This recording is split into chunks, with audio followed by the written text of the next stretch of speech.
വിചാരധാര 6. ധനവ്യയം. പണത്തിനു മീതെ പരുന്തും പറക്കും എന്നൊരു ചൊല്ലുണ്ടല്ലോ. ആധുനിക ലോകത്തിൽ പണമുണ്ടെങ്കിൽ നമുക്ക് എന്തും വിലയ്ക്ക് വാങ്ങാം, അച്ഛനമ്മമാരെ പോലും. നാം സമൂഹമാധ്യമങ്ങളിൽ ഇത്തരം കാര്യങ്ങൾ ധാരാളം കാണുന്നുണ്ട്. വിലയ്ക്ക് വാങ്ങുകയോ വാടകയ്ക്കെടുക്കുകയോ ചെയ്യാം പണം കൊണ്ട്. ചില ഉദാഹരണങ്ങൾ പറയാം. ഒരാളുടെ ഹൃദയം, കരൾ, വൃക്ക തുടങ്ങിയ പ്രധാന അവയവങ്ങൾക്ക് പല രോഗങ്ങൾ മൂലം കേടുപറ്റിയാൽ അവ മാറ്റി പുതിയ അവയവങ്ങൾ വിലയ്ക്ക് വാങ്ങി ശരീരത്തിൽ ഘടിപ്പിക്കുന്നത് നമ്മൾ കാണുന്നുണ്ട്. പൂർണ്ണ ആരോഗ്യവാനായിരിക്കണം ദാതാവ് എന്ന് മാത്രമേ ഉള്ളൂ. ലക്ഷക്കണക്കിനാണ് അവയവങ്ങളുടെ വില.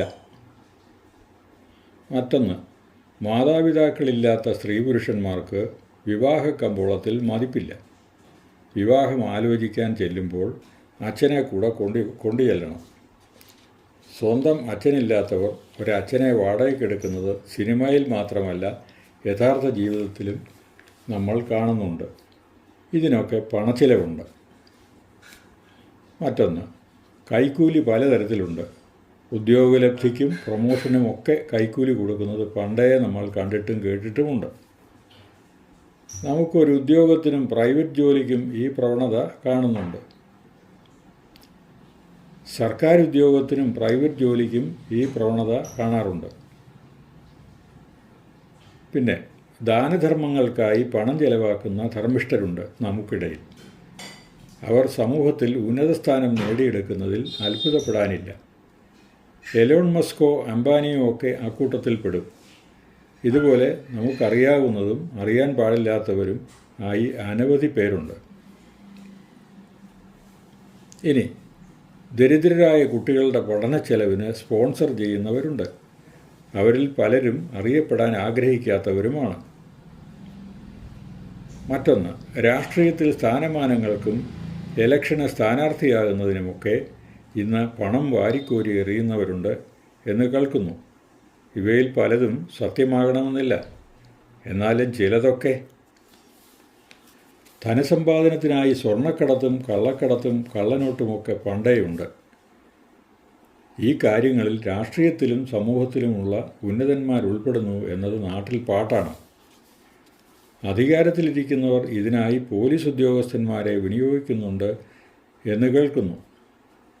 പക്ഷേ ഈ ആരോപണങ്ങളൊന്നും എത്രയായാലും ഇക്കൂട്ടർ സമ്മതിച്ചു കൊടുക്കാൻ തയ്യാറല്ല. ലജ്ജ എന്നൊന്നില്ല ഈ കൂട്ടർക്ക്. അധികാരത്തിൽ കടിച്ചു തൂങ്ങിയിരിക്കാൻ ഏത് വൃത്തികേടുകളും ഇവർ കാണിക്കും. കാരണം അധികാരത്തിൽ നിന്ന് പോയാൽ തങ്ങളുടെ കുറ്റം കണ്ടുപിടിക്കപ്പെടും എന്ന് ഇവർക്കറിയാം. ഇനി മറ്റൊന്ന്, കയ്യിൽ 10 രൂപ കിട്ടിയാൽ അതിൽ 9 രൂപയും മദ്യപാനത്തിന് ചെലവാക്കുന്നവർ ധാരാളമാണ്. അവരുടെ കുടുംബങ്ങൾ പട്ടിണിയിലാകുന്നതൊന്നും അവർക്ക് ഒരു പ്രശ്നമല്ല. പിന്നെ ധനതത്വശാസ്ത്രത്തിൽ പ്ലാനിങ് ഒരു മുഖ്യ ഘടകമാണ്. രാജ്യത്തിൻ്റെ ബഡ്ജറ്റ് തയ്യാറാക്കുമ്പോൾ ധനകാര്യമന്ത്രിമാർ ഇത് പാലിക്കാറുണ്ട്. അതുകൊണ്ട് ഒരു പ്രധാന കാര്യം, സർക്കാരുകൾ ബഡ്ജറ്റ് തയ്യാറാക്കുമ്പോൾ മാത്രമല്ല, മനുഷ്യ ജീവിതത്തിൻ്റെ സമസ്ത മേഖലകളിലും വരവ് ചെലവുകൾ തുലനം ചെയ്യുന്ന ഒരു പ്ലാനിങ് ആവശ്യമാണ്. വരവിൽ കവിഞ്ഞ് ചെലവുള്ള ബഡ്ജറ്റ് കമ്മി ബഡ്ജറ്റാണ്. ഇത് സർക്കാരുകൾക്ക് വിഷമമുള്ള കാര്യമല്ല.